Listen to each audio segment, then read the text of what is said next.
شراز بھائی السلام علیکم۔ وعلیکم السلام ورحمۃ اللہ۔ شراز بھائی مجھے آج آپ سے ایک سوال کرنا ہے جس کو میں لکھ کر لایا ہوں، کیا مجھے اجازت ہے اس کے لیے؟ جی بالکل، آپ سوال کیجیے۔ سوال میرا یہ ہے کہ حال ہی میں بالی ووڈ نے وکی کوشل کی اداکاری میں ایک فلم بنائی ہے چھاوا، جس میں اورنگزیب عالمگیر کو ایک سفاک، ہٹی اور ظالم شخصیت کے طور پر دکھایا گیا ہے۔ اس میں دکھایا گیا ہے کہ کیسے اس نے سامبھاجی کو گرفتار کر کے اس کی آنکھیں نکال دی، اس کی زبان بھی کاٹ دی اور بہت ہی بروٹل طریقے سے اس کا قتل کر دیا۔ میرا سوال یہ ہے کہ کیا تاریخی طور پر یہ سب سچ ہے؟ کیا واقعی اورنگزیب نے اس طرح غیر انسانی طریقے سے قتل کیا تھا؟ اور اگر یہ سچ ہے تو کیا ایک اسلامی بادشاہ کے لیے یہ کرنا جائز تھا؟ ہم مسلمان اس کو کیسے ڈیفینڈ کر سکتے ہیں؟ میں اس کے جواب میں دو تین باتیں آپ سے بنیادی طور پر عرض کرنا چاہوں گا۔ ایک بات تو یہ ہے کہ اورنگزیب عالمگیر ہو یا کوئی اور مسلم حکمران ہو، اگر اس کے مظالم کو کسی نے فلمایا ہے یا اس پر کوئی کتاب لکھ دی ہے اور اس کو فلمانے کا مقصد یہ ہے کہ اس کے ذریعے سے اسلام کو ہدف تنقید بنایا جائے گا، اسلام کو مورد الزام ٹھہرایا جائے گا، تو اس پر میرا اسٹانس کلیئر طور پر یہ ہے کہ ہمیں اس چیز کی جانب توجہ بھی نہیں کرنی چاہیے، یعنی ہمیں اس کو لائق اعتنا بھی نہیں سمجھنا چاہیے، ہمیں ڈیفینسو موڈ میں جانے کی قطعاً کوئی ضرورت ہی نہیں ہے۔ یعنی اگر کوئی مسلم حکمران ہو، کوئی مسلم بادشاہ ہو اور کوئی اس کے مظالم، یعنی اس کے کوئی ایسے اقدامات جو ظلم و ستم پر مبنی ہوں، ان کو فلما رہا ہے، کوئی ان کے اوپر کوئی کتاب لکھ رہا ہے یا کوئی ڈاکومنٹری بنا رہا ہے، اور اس سے اس کا مقصد یہ ہے کہ چونکہ یہ لوگ مسلمان تھے، یہ لوگ اسلام کا نام لینے والے تھے، اس لیے ہم اس کو بنیاد بنا کر اب اسلام کو مورد الزام ٹھہرائیں گے، تو میں نے عرض کیا کہ ہمیں اس کی طرف توجہ دینے کی قطعاً کوئی ضرورت ہی نہیں ہے، ڈیفینڈ کرنے کی کوئی ضرورت ہی نہیں ہے۔ اس کی وجہ یہ ہے کہ اسلام اورنگزیب عالمگیر یا اکبر اعظم کا نام نہیں ہے، اسلام ہارون و مامون کا نام نہیں ہے، اسلام محمود غزنوی اور علاء الدین خلجی کا نام نہیں ہے، اسلام معتضد اور معتصم کا بھی نام نہیں ہے، بلکہ میں تو آپ سے عرض کروں کہ اسلام تو کسی محدث، کسی مفسر، کسی فقیہ، کسی عالم، کسی صوفی کا بھی نام نہیں ہے۔ اسلام نام ہے پیور کتاب و سنت کا، یعنی اللہ کی کتاب قرآن مجید اور رسول اللہ صلی اللہ علیہ وسلم کی سنت، آپ کے اسوہ حسنہ، اس کا نام اسلام ہے۔ اگر تو کسی کو اسلام پر تنقید کرنی ہے، اسلام کو مورد الزام ٹھہرانا ہے،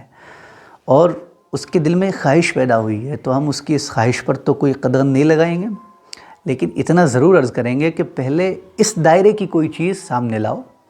جو عدل و انصاف کے عالمگیر اصولوں کے خلاف ہو، اس پر بات ہوگی، اس پر گفتگو ہوگی۔ اب یہ کہ آپ عالمگیر کے اقدامات، محمود غزنوی کے مظالم آپ بیان کریں اور اس کے ذریعے سے اسلام کو مورد الزام ٹھہرائیں، تو ہم اس کو لائق اعتنا بھی نہیں سمجھیں گے۔ اور میں آپ سے عرض کروں، مسلمانوں کو بھی ہمیں اس طرح کی ذہنیت سے نکلنا چاہیے، یعنی اورنگزیب عالمگیر کے اقدامات کو اسلام سمجھ کر اس کو جو ڈیفینڈ کرنے کا جذبہ ہے وہ کوئی اچھی چیز نہیں ہے، یہ نادان دوست کی محبت والا معاملہ ہے جس سے بجائے فائدے کا نقصان ہوتا ہے، تو اس لیے اس ذہنیت سے ہمیں نکلنا چاہیے، ہمیں قطعاً ڈیفینڈ کرنے کی کوئی ضرورت نہیں ہے۔ ایک بات تو یہ ہے۔ دوسری بات یہ ہے کہ دیکھیں ہم مسلمان ہیں، اور مسلمان ہونے کی حیثیت سے جب ہمارے سامنے کوئی ایسی چیز آئے گی، یعنی کوئی فلم ہو، کوئی ڈاکومنٹری ہو، کوئی کتاب ہو، کوئی تصنیف ہو، جس میں کسی مسلم بادشاہ کی یا حکمران کی تصویر کشی کی گئی ہو، اس کی کردار کشی کی گئی ہو، اس کو فلمایا گیا ہو، اور اس میں اسے بہت زیادہ سفاک، ظالم، خونی، وحشی، درندہ دکھایا گیا ہو، تو اس پر ہمارا سب سے پہلا رد عمل فطری طور پر یہی ہوگا کہ ہم یہ خواہش کریں گے کہ یار یہ سب جھوٹ ہو، یہ سب افتراء ہو، یہ سب بہتان ہو، پروپیگنڈا ہو، اس کا حقیقت سے دور دور تک کوئی تعلق نہ ہو۔ لیکن ظاہر ہے کہ یہ بھی ایک خواہش ہے، ضروری نہیں کہ یہ بھی حقیقت سے ہم آہنگ ہو، حقیقت اس سے بھی مختلف ہو سکتی ہے۔ تو اس لیے اس طرح کے معاملات میں صائب رویہ میرے نزدیک یہی ہے کہ اگر تو کوئی ایسی چیز ہمارے سامنے آئی ہے جس سے ہم مضطرب ہو گئے ہیں، پریشان ہو گئے ہیں،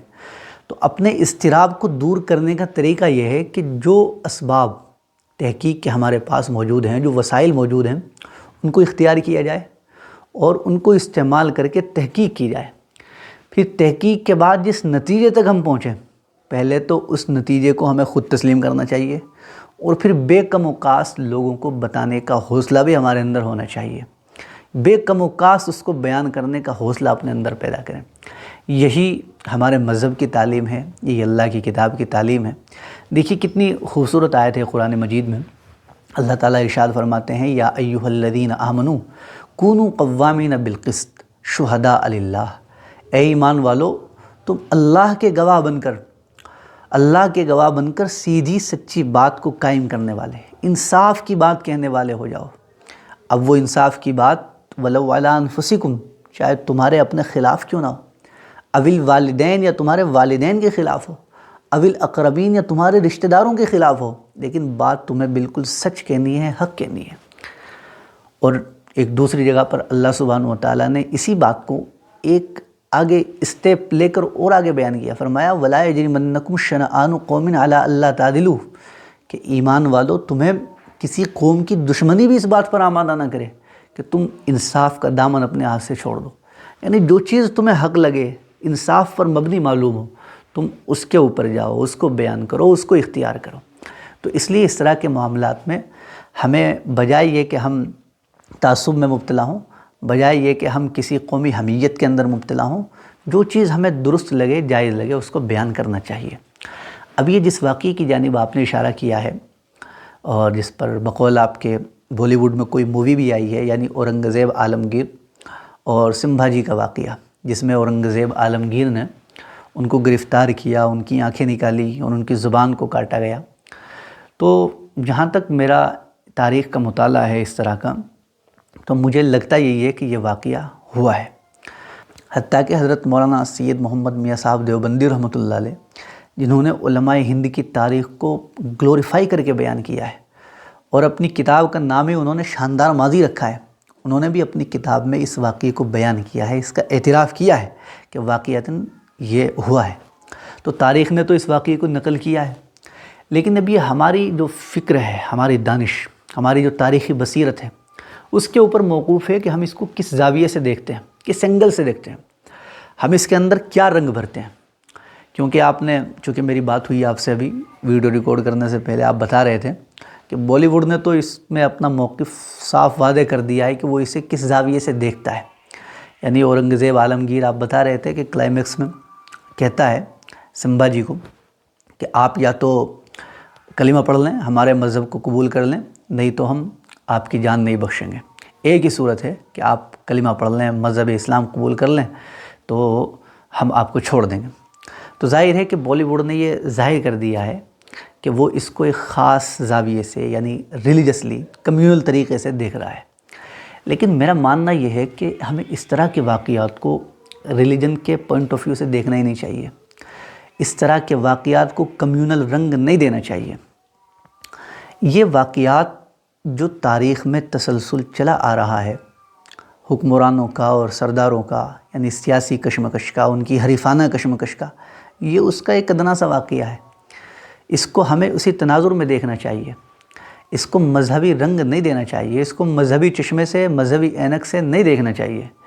اس طرح کے واقعات میں مذہب استعمال ہوتا ہے، صرف اس کا نام لیا جاتا ہے، نعرے لگائے جاتے ہیں۔ مذہب سے دونوں پارٹیوں کا عام طور پر کوئی تعلق نہیں ہوتا، دور دور تک کوئی تعلق نہیں ہوتا۔ اور یہ صرف ایسا نہیں ہے کہ اڑی ہوئی باتیں ہیں، آپ اس کو اپنے دور کے اوپر بھی قیاس کر سکتے ہیں۔ یعنی آپ دیکھیں آج کے دور میں، اگرچہ اس دور میں، آج کے دور میں بہت فرق ہو چکا ہے، زمین و آسمان تبدیل ہو گئے ہیں۔ آج کے دور میں جمہوریت ہے،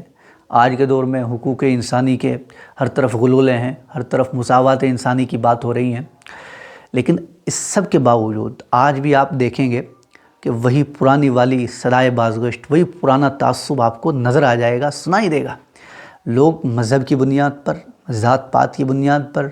لوگ رنگ و نسل کی بنیاد پر سیاست کر رہے ہیں، حالانکہ انہیں کیا کرنا ہے آج کے دور میں؟ آج کے دور میں صرف لوگوں کو اپنی تائید میں، اپنے حق میں، اپنے گھروں سے نکال کر ووٹنگ بوتھ تک لانا ہوتا ہے، اور صرف اس کے لیے اتنی اونچی قسم کی حرکتیں کرتے ہیں، ایسے ہتھ کنڈے استعمال کرتے ہیں۔ اب ذرا آپ تصور کریے اس دور کا کہ جس میں لوگوں کو ووٹنگ بوتھ کے اندر نہیں بلکہ میدان جنگ کے اندر لانا ہوتا تھا، اپنا خون بہانے کے لیے، دوسروں کی گردنیں کاٹنے کے لیے۔ تو اس عمل کے لیے لوگوں نے مذہب کو اور اس طرح کی چیزوں کو کس قدر استعمال کیا ہوگا، میں آپ سے سچ عرض کرتا ہوں کہ ہمیں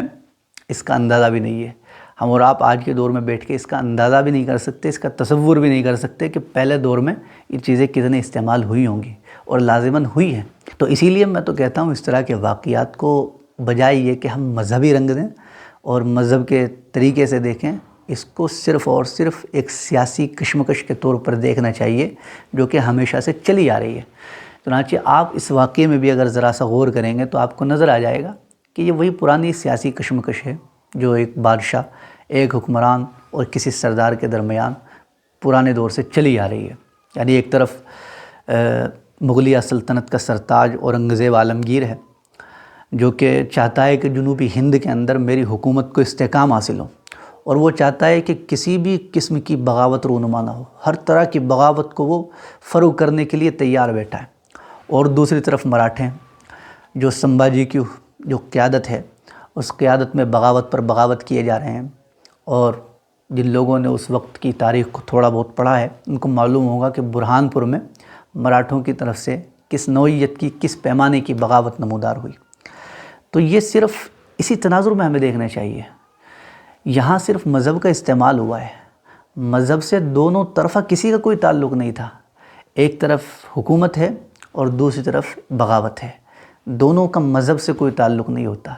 یہ تو دو متحارب قوتیں جب آپس میں ٹکراتی ہیں اور آپس میں ان کا جو مذہب ہے، ریلیجن ہے، وہ مختلف ہوتا ہے، تو اس اختلاف مذہب کی وجہ سے داستانیں وجود میں آ جاتی ہیں، ہیروز بنا لیے جاتے ہیں، اور اس کی وجہ سے تاریخ جو ہے دھندلا جاتی ہے، اور لوگ عام لوگوں کو مہاراج بنا لیتے ہیں۔ مذہبی تقدس ان کے اوپر چڑھا کے، اس کا رنگ چڑھا کے ان کو جو ہے اپنے ہیرو بنا لیا کرتے ہیں۔ یہی واقعہ اس میں بھی ہوا ہے۔ یعنی بالکل دو، ایک مغلیہ سلطنت کا سرتاج ہے اور ایک مراٹھوں کا سردار ہے، دونوں کے درمیان جنگ ہوئی ہے، بس اتنی سی بات ہے، اور اس کو کمیونل رنگ دے دیا گیا کیونکہ اس کے بغیر نہ تو کتاب بکنی تھی نہ فلم چلنی تھی، تو یہ رنگ دینا ضروری تھا۔ اس لیے مورخین نے بھی یہ رنگ دیا، اور فلم کے ڈائریکٹرز نے بھی رنگ دیا، کہانی لکھنے والوں نے بھی رنگ دیا، اور پھر یہ سب چیزیں ہمارے سامنے آ گئی ہیں۔ حالانکہ مذہب سے دونوں طرفہ کسی کا کوئی تعلق نہیں تھا۔ میں نے عرض کیا، جو لوگ یہ سمجھتے ہیں کہ عالمگیر نے یہ جو اقدام کیا تھا مذہب کی بنیاد پر کیا تھا، مذہب کے لیے کیا تھا، ان کا خیر اپنا الگ ہی لیول ہے۔ اس لیے کہ جس آدمی نے اپنی تخت نشینی ہی اپنے بھائیوں کو مار کر یا مروا کر کی ہو، اس کا بھلا مذہب سے کیا تعلق ہوگا، مذہب سے اس کا کیا لینا دینا ہوگا۔ اور میں آپ کو کمال کی بات بتاؤں، اورنگزیب عالمگیر جب اپنے بھائیوں کو مارنے کے لیے، ان کو قتل کرنے کے لیے اپنے لشکر کو لے کر ادھر سے ادھر جا رہا تھا، کبھی اکبر آباد، کبھی دہلی، کبھی جنوب میں تو کبھی مشرق میں، اپنے لشکر کو کبھی خود جا رہا ہے، کبھی لشکر کو بھیج رہا ہے، تو اس کے لشکر میں ایک ہندو سردار جسونت سنگھ نام کا موجود تھا۔ اب آپ مجھے بتائیے کہ ایک مسلم بادشاہ، اس کو اپنے بھائیوں کو مارنا ہے جو کہ اس کے مقابلے میں تخت کے دعوے دار ہیں، ان کو مارنا ہے، اور ان کو مارنے کے لیے وہ اپنے سردار میں ایک ہندو سردار کو بھی رکھے ہوئے ہیں اپنے لشکر میں، تو مجھے بتائیے کہ اس کا مذہب سے کوئی تعلق ہوگا، مذہب سے کوئی لینا دینا ہوگا؟ اب یہاں پر یہ کہا جا سکتا ہے اور کہا بھی جاتا ہے کہ اورنگزیب نے اپنے بھائیوں کو اس لیے مارا کیونکہ وہ بدعہد تھے، وہ بددین تھے، وہ نااہل تھے۔ تو سوال یہ پیدا ہوتا ہے جناب، دارا شکوہ کو، جو اورنگزیب کا بڑا بھائی تھا، اس کو تو شاہ جہاں نے اپنے بعد نامزد کیا تھا کہ میرے بعد ہندوستان کا حکمران یہ بنے گا۔ بھائی تمہیں کس نے اس بات کی اجازت دی تھی کہ تم اس کو قتل کر کے اس کی جگہ پر ہندوستان کا حکمران بن کر بیٹھ جاؤ؟ تمہیں کس نے اس بات کی اجازت تھی؟ تمہارے پاس یہ سند کہاں سے آئی تھی؟ تو مذہب سے کسی کا کوئی تعلق نہیں ہوتا۔ اور میں یہ بات عرض کر دوں کہ اورنگزیب عالمگیر اپنی ذات میں بڑے نیک آدمی ہوں گے، تہجد گزار ہوں گے، صوم و صلات کے پابند ہوں گے، علماء سے محبت بھی کرتے ہوں گے، لیکن اس کی وجہ سے ان کے اقدامات کا، ان کی حکومت کا مبنی بر عدل و انصاف ہونا یہ یقینی نہیں ہو جایا کرتا۔ اس کے لیے الگ سے دلائل کی ضرورت ہوتی ہے، کچھ اور چیزوں کے پیمانے ہوتے ہیں جو یہ ثابت کریں گے کہ وہ اس کی جو حکومت تھی، ان کے جو اقدامات تھے وہ عدل و انصاف پر مبنی تھے۔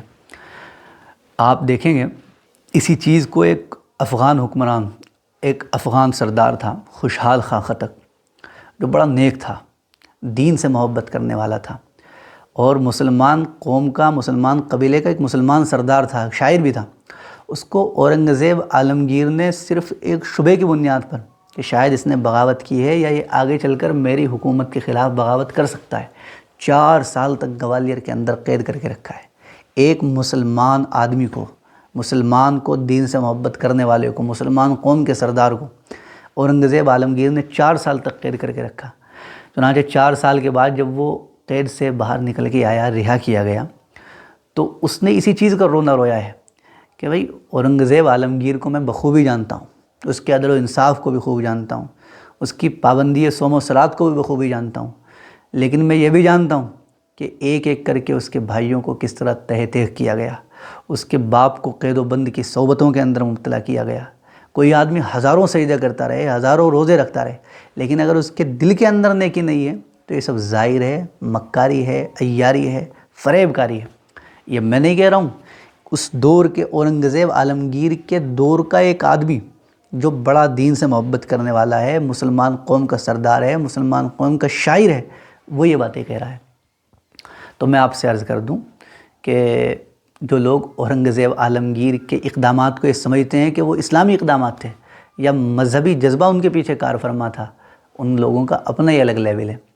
اسی طریقے سے جو لوگ یہ سمجھتے ہیں کہ سمبھاجی انہوں نے جو مغلیہ سلطنت کے خلاف بغاوت کی تھی اس کے پیچھے کوئی مذہبی جذبہ کار فرما تھا، وہ بھی غلطی پر ہیں۔ میرے خیال میں ان کو ڈاکٹر تارا چند کی وہ رائے پڑھنی چاہیے جس کو کہ رود کوثر کے مصنف نے اپنی کتاب کے اندر لکھا ہے۔ وہ فرماتے ہیں کہ یہ ایک قبیلے کی بغاوت تھی صرف، جس کا حکومت سے اور مذہب سے کوئی لینا دینا نہیں تھا، مذہب سے اس کا کوئی تعلق دور دور تک نہیں تھا۔ چنانچہ اس کشمکش میں وہی سیاسی حربے استعمال کیے گئے جو عام طور پر ہمیشہ سے استعمال کیے جاتے رہے ہیں۔ یعنی کہ آپ دیکھیں گے کہ مغلیہ سلطنت کے اندر جو شیواجی مہاراج تھے، یعنی جو سمبھاجی کے بھی والد تھے اور جن کو مراٹھا تحریک کا بانی سمجھا جاتا ہے، ان کے رشتہ دار خود مغلیہ سلطنت کے اندر شامل ہو کے مراٹھوں کے خلاف لڑ رہے تھے، اور بہت سے مسلمان آپ کو ایسے مل جائیں گے کہ جو مراٹھوں کے اندر شامل ہو کے مغلیہ سلطنت سے لڑ رہے تھے۔ اور آپ کو میں ایک کمال کی بات بتاؤں کہ شیواجی مہاراج جن کو مراٹھا تحریک کا بانی سمجھا جاتا ہے، ان کو سب سے پہلے مغلیہ سلطنت کے خلاف اٹھانے والا اگر کوئی آدمی تھا تو وہ بھی مسلمان ہی تھا، عادل شاہ اس کا نام تھا۔ اس نے شیواجی مہاراج کو اس بات پر اکسایا تھا کہ آپ ایسا کام کریں، مغلیہ سلطنت کی سرحدوں کو ہلا کر رکھ دیں، میں آپ کا تعاون کرتا ہوں، میں آپ کو اٹھاتا ہوں۔ کیونکہ عادل شاہ کو مغلیہ سلطنت سے عداوت تھی، اس سے مسئلہ تھا، تو اس نے مغلیہ سلطنت کی سرحدوں کو انتشار کا شکار کرنے کے لیے شیواجی کو اٹھایا تھا۔ اور شیواجی کے جو والد صاحب تھے سادھوجی بھوسلہ، ان کو کرناٹک کی طرف قبضہ کرنے کے لیے بھیجا تھا، اور کرناٹک پر جو اس وقت میں حکمران تھا، قبضہ کیے ہوئے تھا، وہ خود ایک مسلمان تھا۔ تو مسلمان آپس میں مسلمانوں کے خلاف لڑ رہے تھے اور مراٹھے آپس میں مراٹھوں کے خلاف لڑ رہے تھے مغلیہ سلطنت کے اندر شامل ہو کے۔ تو جس آدمی کے اندر ذرا سی بھی کامن سینس ہوگی، وہ اس طرح کے ان حقائق کو سامنے رکھ کے بآسانی یہ فیصلہ کر سکتا ہے کہ اس طرح کے جو اقدامات ہوئے ان سب کا مذہب سے کوئی تعلق نہیں تھا، دین سے کوئی تعلق نہیں تھا۔ مذہب صرف جو ایک ٹول تھا جس کو استعمال کیا گیا۔ میں نہیں کہتا مذہب کا نام نہیں لیا گیا، مذہب کا نام لیا جاتا تھا، لیکن اس سے زیادہ عمدہ نمونے مذہب کو استعمال کرنے کے آپ کو اپنے دور میں مل جائیں گے۔ آپ اپنے دور میں دیکھ لیجئے، ہندوستان میں دیکھ لیجئے، پاکستان میں دیکھ لیجئے، لوگ مذہب کو استعمال کر کے کیسی کیسی سیاسی قوت حاصل کرتے ہیں۔ تو آپ نے کہا تھا کہ ڈیفینڈ کیسے کر سکتے ہیں، تو میرا بھائی ڈیفینڈ کرنے کی کوئی ضرورت نہیں، اس لیے کہ یہ اقدامات اورنگزیب عالمگیر کے ہوں گے، یہ اقدامات اسلام کے اقدامات نہیں ہیں، تو اس لیے ہمیں ڈیفینڈ کرنے کی بھی کوئی ضرورت نہیں ہے۔